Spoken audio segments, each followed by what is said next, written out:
Hey guys, ये Lalit hair. सो एक और टॉपिक के ऊपर मेरे पास क्वेश्चंस आते हैं तो उनका मैं एक जनरल आंसर दे देता हूँ कि काफ़ी बच्चों का सीए फाइनल में जिनका ग्रुप 2 है, जो इकोनॉमिक लॉ को लेकर बैठे हैं पेपर 6 अपना ऑप्शनल के अंदर, पेपर 6D, उनके लिए कि मान लो काफ़ी स्टूडेंट ऐसे जिनका ग्रुप 1 अच्छे से प्रिपेयर हो गया, ग्रुप 2 ने सिर्फ फॉर्म भरा है बट कुछ भी प्रिपेयर नहीं हुआ है और वो मान लो या तो स्किप कर रहा है या एग्जाम्शन का सोच रहे हैं। तो मैं बोलूँगा स्किप करने से बेटर है अभी भी आप ट्राई करो, इकोनॉमिक लॉ में आपको एग्जाम्शन तो मिल जाएगा। ठीक है, इकोनॉमिक लॉ में एग्जाम्शन में के लिए ज़्यादा आपको एफर्ट मारने की जरूरत नहीं। मैं नहीं बोलूँगा बहुत सरल है, बट मैं बोलूँगा बाकी सबसे तो सरल है ही ये कम से कम, बिकॉज मैंने खुद ने सिक्योर किया है और मैंने खुद ने देखे हैं काफ़ी स्टूडेंट्स को। इवन लास्ट टाइम तो ऐसा था, एग्जाम के जस्ट 5-6 दिन पहले जब ग्रुप 2 का एग्जाम चालू होना था, one of candidate came with me कि मैं एग्जाम स्किप कर रही हूँ एंड ऑल द थिंग। मैंने समझाया कि मत करो, कम से कम इकोनॉमिक लॉ कर दो, रिमेनिंग 5-6 दिन है आप उसमें इकोनॉमिक लॉ कर दो, कॉस्टिंग से पहले भी ई लॉ पढ़ लो, कम से कम ई लॉ में एग्जाम्शन लेके आओ। बिलीव मी, सी स्कोर्ड 70+, उन्होंने 70+ स्कोर किया और एटलीस्ट एक एग्जाम्शन उनके पास आ गई। तो कम से कम क्या हुआ कि नेक्स्ट टाइम उनके पास में 4 पेपर की जगह 3 पेपर ही रहे। तो something is better than nothing. So economic law में आपको क्या करना है, मैं डे वाइज नहीं बताऊंगा कितने दिन है, बट अगर आप सब कुछ छोड़ रहे हो तो नहीं भाई, सब कुछ मत छोड़ो यार, कम से कम ई लॉ में एग्जाम्शन लेके आ जाओ। उसके बाद में अलावा अगर आप पूरा बाकी एग्जाम्शन भी जैसे आईआईटी में एग्जाम्शन का ट्राई कर रहे हो या पूरा ग्रुप 2 क्लियर करने का ट्राई करो तो फर्स्ट प्रायोरिटी वो रखो। मैं सिर्फ उन बच्चों के लिए बोल रहा हूँ जो पूरा ग्रुप 2 ही गिव अप कर रहे हैं, भाई मत कीजिए, कम से कम ऐसा मत कीजिए, कम से कम इकोनॉमिक लॉ में आप एग्जाम्शन का ट्राई कर लीजिए। मैं बताता हूँ कैसा करना है। अगर एक क्वेश्चन मेरे सामने आता है कि क्या इकोनॉमिक लॉ का एग्जाम्शन 5-6 दिन की पढ़ाई में भी आया जा सकता है, मैं बोलूंगा यस यस यस। काफी बच्चों का मैंने देखा आया है। सिंपली आपको क्या करना है, अगर आपने पहले पढ़ रखा है तो वेल एंड गुड, अगर आपने पहले नहीं पढ़ रखा है तो इकोनॉमिक लॉ को की बुक्स को आपको उसको लेना है।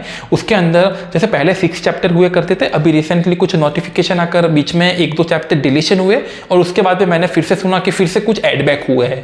तो I am not sure about on all the chapters, मेरे हिसाब से 5 या 6 चैप्टर्स अभी होने चाहिए। ठीक है, तो जो भी चैप्टर्स आपके हैं, बिकॉज वो अटेम्प्ट वाइज उन्होंने 2 अटेम्प्ट में डिलीट करके वापस लाया, ऐसा कुछ उन्होंने घुमाया था वापस। ठीक है, तो मेरे साथ 5 चैप्टर हम मान के चलते हैं, 5 से 6 चैप्टर जो भी है उसके अंदर आप देखोगे ना, फेमा और 2 चैप्टर आपके जो है ना पेपर 4 से आपके हो जाते हैं। एक पहला था जो उन्होंने डिलीट कर दिया, 3 चैप्टर आपके नए बनते हैं।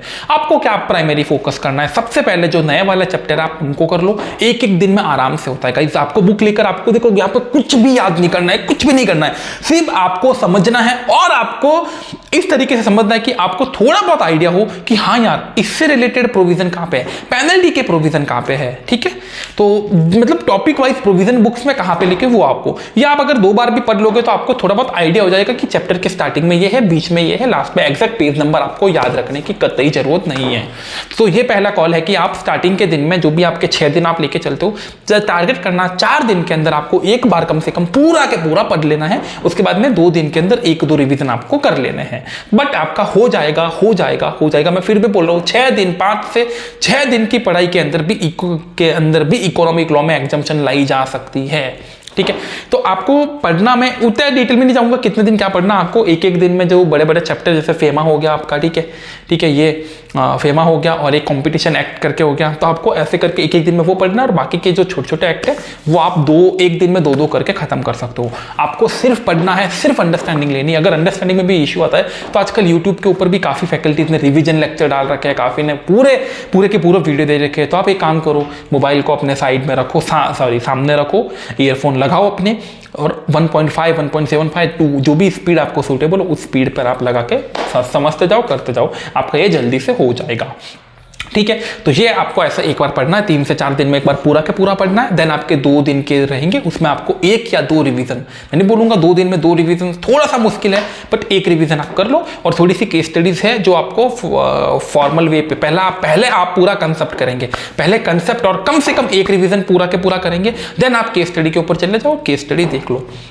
एक और पॉइंट, अगर आपको टाइम मिलता है तो आप सब केस स्टडी देखिए। मैं बोलूंगा सब केस स्टडी के आंसर मत देखिए, बट सब केस स्टडी पढ़िए और देखिए कि हाँ यार इस टॉपिक से related case study, because last exam में I remember 2 case studies as it is last और उससे लास्ट एग्जाम में है जुलाई के बाद में नवंबर जो लास्ट नवंबर एग्जाम था, नवंबर नवंबर 21 आई गेस, या उसमें 2 केस स्टडी एग्जैक्टली सेम आई आईसीआई के में से, मतलब 50 नंबर तो आपके सामने ही पड़े हैं, बस आपको पता होना चाहिए। काफ़ी बच्चों को पता ही नहीं था कि ये केस स्टडी आईसीआई के जो बुकलेट है उसमें दे रखी, बिकॉज आईसीआई ने 50-50 केस स्टडी दे रखी, बच्चे कोई 50 के केस स्टडी पढ़ते नहीं है।